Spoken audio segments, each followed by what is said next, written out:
والعاقبۃ للمتقین والصلاۃ والسلام علی رسولہ الکریم اما بعد فاعوذ باللہ من الشیطان الرجیم بسم اللہ الرحمن الرحیم پڑھی الصلاۃ والسلام علیک یا سیدی یا رسول اللہ الصلاۃ والسلام علیک یا سیدی یا حبیب اللہ الصلاۃ والسلام علیک یا سیدی یا رحمۃ للعالمین وعلی آلک و اصحابک یا سیدی یا خاتم النبیین۔ عزیزان ایمان، آج میں قرآن کریم فرقان حمید سورہ ابراہیم کی آیت نمبر 35، 36، 37 کا ترجمہ تفسیر بیان کروں گا۔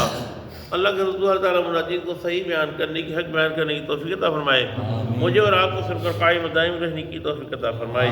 اللہ تعالیٰ قرآن کریم میں ارشاد فرماتا ہے وَإِذْ قَالَ إِبْرَاهِيمُ رَبِّ اجْعَلْ هَذَا الْبَلَدَ آمِنًا، اور جب عرض کی ابراہیم نے اے میرے رب کہ بنا دے اس شہر کو امن والا، دعا کر رہے ہیں وَجْنُبْنِي، اور بچا لے مجھے، وَبَنِي، اور میرے بچوں کو، أَن نَعْبُدَ الْأَصْنَامَ، کہ ہم پوجا کرنے لگے بتوں کی پوجا کرنے سے ہمیں بچا۔ اب حضرت پہلی تو شہر کے لیے دعا مانگی۔ جب آپ کا نکاح بی بی سارہ سے ہوا تو آپ کو بی بی ہاجرہ بھی ملی گفٹ میں، یہ واقعہ آپ نے سنا ہے پورا۔ تو بی بی سارہ سے اولاد نہیں پیدا ہوئی تو بی بی سارہ نے بی بی ہاجرہ کو ہبا کر دیا ابراہیم کو۔ اب قبطی خاندان سے تعلقتی تھی تو آپ نے ان سے نکاح کر لیا۔ جب نکاح کر لیا تو بی بی ہاجرہ سے اسماعیل علیہ السلام پیدا ہوئے۔ جب اسماعیل علیہ السلام پیدا ہو گئے تو آپ کو بڑا رشک ہوا، کہا مجھے اولاد نہیں ہوئی، اس کو اولاد ہو گئی۔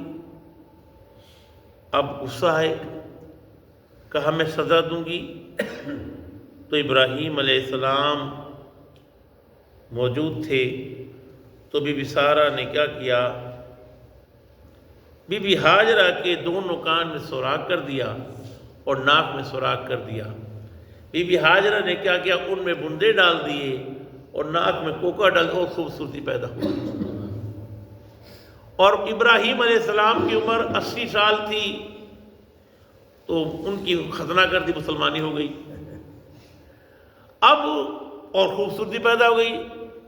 وہ کہہ لگے بھائی اب یہ ہے کہ ان دونوں کو ایسی جگہ چھوڑ کے آ، بالکل صحرا ہو، پہاڑ ہو، نہ پانی ہو، کچھ بھی نہ ہو، وہاں چھوڑ کے آئے ان کو۔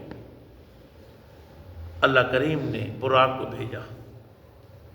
براق پہ آپ نے ہاجرہ کو پیچھے بٹھایا، ہاجرہ کی گود میں اسماعیل چھوٹا سا ہے، دودھ پیتا ہوا لے کے چلے شام سے، براق پر بیٹھے لا کر مکہ شہر کے بیچ میں چھوڑا، صحرا، ریگستان، تھر پہاڑ۔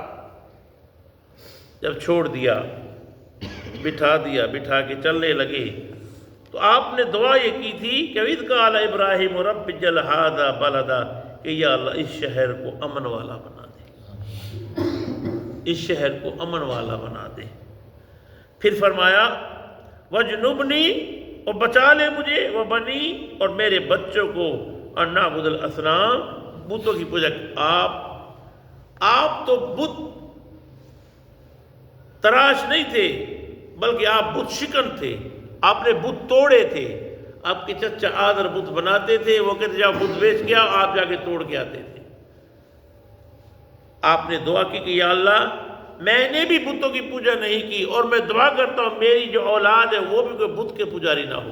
اللہ نے قبول کیا۔ آگے فرمایا ربی، اے میرے پروردگار، انہوں نے اضلل کثیرا من الناس، گمراہ کر دیا بہت سارے لوگوں کو۔ کس نے؟ بتوں نے۔ فمن تبعنی، پس جو کوئی میرے پیچھے چلے، میری تابعداری کرے، فإنہ منی، وہ میرا ہے، ومن عصانی جو میری نافرمانی کی کرے فإنک غفور رحیم تو ہی معاف کرنے والا ہے۔ اب آگے ارشاد فرمایا ربنا اے میرے رب۔ اب جب چھوڑ دیا صحرا میں، ابراہیم علیہ السلام نے دیکھا کہ کیا ہے یہاں تو کچھ بھی نہیں ہے۔ اب عرض کر رہے ہیں ربنا اے میرے رب انی اسکنتو میں نے بسا دیا من ذریتی اپنی کچھ اولاد، اسماعیل کو چھوڑا، بی بی ہاجرہ کو چھوڑا، بواد اس وادی میں غیر ذی زرعین جس میں کھیتی باڑی بھی نہیں ہوتی، کہ ایسی صحرا ہے، ریت ہے، پہاڑ ہے، پانی بھی نہیں، کچھ بھی نہیں ہوتا یہاں، کھیتی باڑی نہیں ہوتی، عند بیتک المحرم اس حرمت والے گھر کے قریب قریب، خانہ کعبہ قریب کچھ ہوتا ہی نہیں۔ اب پھر عرض کی ربنا اے میرے رب لیقیموا الصلاۃ اس لیے تاکہ وہ قائم کرے نماز،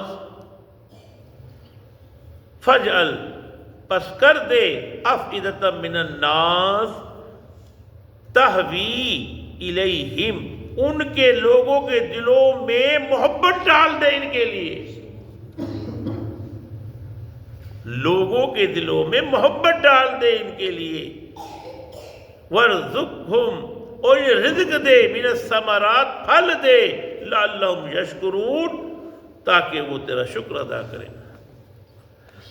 اب دیکھو صحرا ہے، پورا مکہ صحرا ہے، دور دور تک صحرا ہے۔ اللہ کریم نے کیا کیا، شام سے ایک دیہات کو اٹھایا، کیونکہ شام کا علاقہ بڑا زرخیز ہے، شام کے علاقے میں ہر فروٹ ہوتا ہے، اور وہاں سے ایک پتھریلے علاقے کو طائف کے شہر کو اٹھایا، اس کو شام میں بسایا اور شام کے شہر کو طائف میں بسایا۔ اب آپ طائف میں چلے جائیں، طائف میں ہر فروٹ ہوتا ہے، آپ کو کیلے بھی طائف میں ملیں گے، انگور بھی طائف میں ملیں گے، انجیر بھی طائف میں ملیں گے، ہر گندم سب طائف میں ہوتا ہے۔ لیکن شام کی ایک دیہات کو رب نے مکے میں بسایا اور مکے سے دیہات کو اٹھا کر وہاں لے گیا، کیونکہ ابراہیم علیہ السلام نے دعا کی تھی۔ اور پھر ہوتا کیا ہے، ہر بندہ کہتا ہے یا اللہ مجھے مکے لے کے جا، یا اللہ مجھے مکے کی زیارت کرا، یا اللہ مجھے مکے لے کے جا۔ دعا ہے ابراہیم صاحب کی کہ یا اللہ کہ ان کے دلوں میں ڈال دے اس کی محبت، کیونکہ میری آل ہے یہاں، اسماعیل میری آل ہے، اسماعیل کی آل میں نبی آخر الزمان ہے، محبت ڈال دے۔ وہ دعا ہے جو دعا کی کیوں ڈال دے کہ پھر یہ تیرا شکر ادا کرے۔ یہ خانہ یہاں کچھ نظر نہیں آ رہا، لیکن اب تو یہ کر دے۔ رب نے اٹھا کے باغ بسا دیا، شام کی بستی کو یہاں کر دیا، ادھر کی بستی کو شام میں کر دیا۔ آپ چلے جائیں، کسی موسم میں چلے جائیں، آپ کو ہر رنگ کا فروٹ ملے گا، ہر چیز آپ کو کھانے کی ملے گی۔ کیلا اتنا بڑا آپ کو ملے گا، سیب آپ کو کلر والا ملے گا، انگور آپ کو ملے گا، انجیر آپ کو ملے گی، ہر چیز جو کہیں نہیں ملے گی وہ آپ کو وہاں ملے گی۔ اللہ عمل کرنے کی توفیق عطا فرمائے۔